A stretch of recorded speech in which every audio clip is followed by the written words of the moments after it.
He brought him up short. In other words, stop making excuses. Don't say that. Don't say it. Put it out of your mind. It's not true. It's not true. I'm calling you, God says. I don't care how young you are. I don't care if you can't talk. Those are not your concerns. Those are my concerns, the Lord says. And once again, the same is true of you. Your shortcomings are not your concern. They're really not. Your gifts or lack thereof are not your concern. Your age, young or old, is not your concern, nor your stage in life. For crying out loud, Arnie and Carolyn Halverson went to Romania when you were 52? 52. And you've been there for 19 years now? Your age, young or old, makes no difference to the Lord. If He's calling you, He will use you. He will use you. It's not your concern what you lack. Your concern is to respond, and God's concern is to use you, and use you He will, if you just stop making excuses. If you just stop making them. Listen, as I preach this, I have no idea what's going to go and what's going to happen in our church as a result of this. It almost concerns me a little bit as to the life that some of you are going to end up leading because of your response to this message. And I trust that God's got it, whatever it is. And I hope you do too. Third, from Jeremiah's example here, when it comes to responding to God's call and going global with your life, obey God's commands. Obey God's commands. That's essentially what he says there in the last part of verse 7. Check it out there. He says, for to all, God's speaking to Jeremiah here, he says, for to all to whom I send you, you shall go. Not much wiggle room there. You shall go, and whatever I command you, whatever I command you, you shall speak. In other words, don't give me your excuses, God says. Give me your obedience. Give me your obedience. Listen, can I just say it this way? God didn't save you to sit. He saved you to go. Whether that's going across the street or going over the river or going around the world, God didn't save you to sit. He saved you to go. He called you to go. To go and do what He wants, not what you want. Recall last week when Brooks said that as believers we live under authority. We live under the authority of the King of Kings and Lord of Lords, Jesus Himself. It's not ours any longer, having submitted our lives to Him, to dictate what we do with them. Now, does that mean that if you go global, you'll end up doing something you don't want to do? Is that what that means? Not at all. Not at all. Like when David said in Psalm 37:4, delight yourself in the Lord and He will give you the desires of your heart. You know, that well-known verse. Oh, delight yourself in the Lord and He'll give you whatever you want. He'll give you the desires of your heart. No. When David said that, he didn't just mean that God will give you what you desire, but that He will give you the desires in the first place. Read it. Delight yourself in the Lord, and He will give you the desires of your heart. He will give you the things that you want. That is, He will give you the desires that you desire for.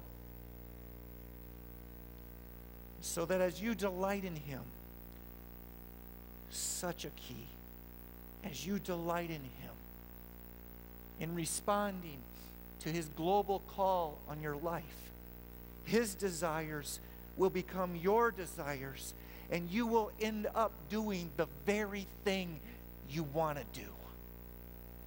That's what is in store if you just respond to the Lord with an open hand and obey his commands. Am I right about that?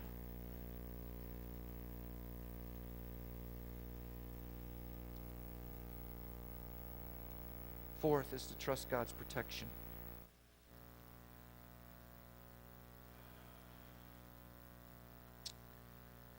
As you obey God's commands, the very things that he's written on your heart. The next thing is to trust his protection in carrying them out and doing them. Look at verse 8 in that respect. God continues on speaking to Jeremiah. He says, do not be afraid of them. That is, the people to whom he's sending you. It applies to Jeremiah. It applies to us. Do not be afraid of them, for I am with you to deliver you, declares the Lord. How many times have we seen that in the scriptures in the past month or two? Like, I am with you. I am with you. I am with you. I am with you. And here it's to deliver you. It's to protect you. And then in verses 18 and 19, he returns to this thought at the end of this call to Jeremiah with the same idea, saying, and I, God is speaking still, and I, behold, I make you, that is you, Jeremiah, I make you this day a fortified city, an iron pillar and bronze walls against the whole land, against the kings of Judah, its officials, its priests, and the people of the land. They will fight against you, but they shall not prevail against you, for I am with you, declares the Lord, to deliver you. God uses metaphors of a fortified city to convey his protection of Jeremiah, his protection. And the only thing left for him was to trust it.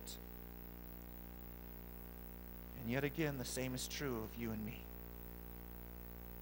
If you go global, you have to trust God's protection. You have to. Otherwise, you will be sick with worry or paralyzed with fear. Fear of sickness, fear of the darkness, fear of persecution, fear of the unknown, and fear of death. All of which will distract you and prevent you from accomplishing the work that God has for you. Brooks and Nina wouldn't stay one day. They wouldn't stay 10 days, let alone 10 years with the Yumbies if they didn't thoroughly trust God's protection there in the middle of the jungle. And the same is true of our other global partners as they trust God's protection. Whether it's from political unrest or religious persecution or unsafe infrastructure or less than desirable medical care, or the list goes on and on. If they didn't trust God's full protection, they wouldn't even go in the first place, let alone stay. Does that mean you'll never suffer if you respond to God's call? Not at all. We live at the mercy of a fallen creation with disasters that take a toll. And not only that, but according to scriptures like 1 Thessalonians 3:3, we are destined, it says, that's the word, we are destined to suffer at the hands of sinful men. Not that we need fear them, but we do have to trust God's protection in the midst of it all. And all the more so if you go global. All the more so. The time has come to trust God's protection. Fifth, the time has come to receive God's provision. To receive God's provision. That's the next key here to going global with your life. In verse 9, Jeremiah writes, "Then the Lord put out his hand and touched my mouth. And the Lord said to me, Behold, I have put my words in your mouth." That was God's provision, enabling Jeremiah to fulfill his mission. The point of which is that where God leads, God provides. This is a stunning example of that little quip that you hear now and then. Where God leads, God provides. He's not going to leave you hanging, and he's not going to let you down.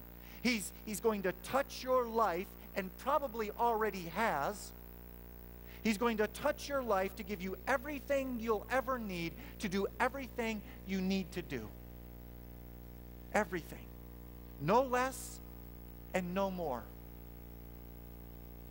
The only thing left to do is receive God's provision to do it, which includes receiving the provision of partners to help you, both here and there, and the wisdom of leaders to guide you as you take the next steps toward a global destination, and the blessing of friends to encourage you. Those are some of God's provisions if you will stop making excuses and start obeying his commands. As are your God-given abilities to carry you, provision from the Lord, and the presence of his Spirit to fuel you, and the example of Jesus to sustain you. All parts of God's provision for you to go global with your life if he's calling. Where God leads, God provides.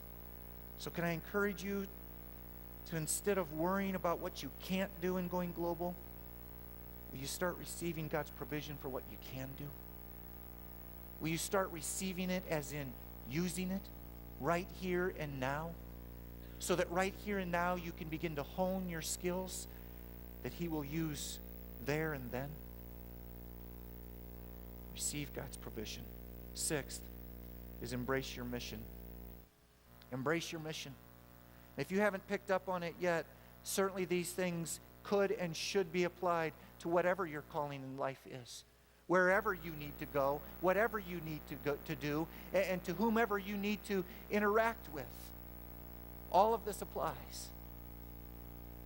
But I want to focus on those of you for whose time has come to go global. And key to that is embracing your mission. Verse 10, God says, "See, I have set you this day over nations and over kingdoms, to pluck up and to break down, to destroy and to overthrow, to build and to plant." Your mission may not include the overthrow of nations or having any authority over them like Jeremiah, but I guarantee you, it will include breaking down barriers to the gospel. Your mission will include that. And it will include uprooting false beliefs. And it will include destroying strongholds and arguments and lofty opinions that are raised against the knowledge of God, as Paul tells us. It will include those things. Not to mention the great joy of building up the believers and planting the church wherever God plants you. All of which requires, however, that you fully embrace that mission from the get-go. Fully. The best example of which I've ever seen comes from the early missionaries in Britain who went to Africa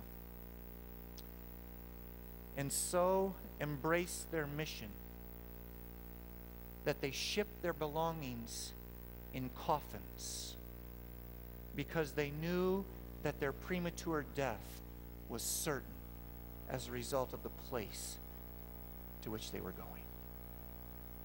That's embracing your mission. That's embracing your mission.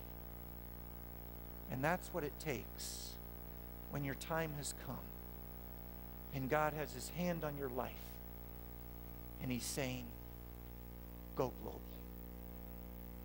Go global. It won't be easy, your mission, but it is important.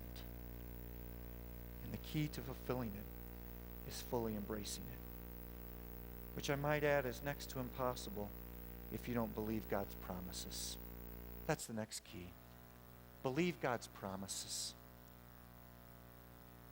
In verse 11, there's a bit of a subtle shift here from an explicit conversation that Jeremiah has been having with the Lord to God revealing his will to Jeremiah through a couple of visions. A little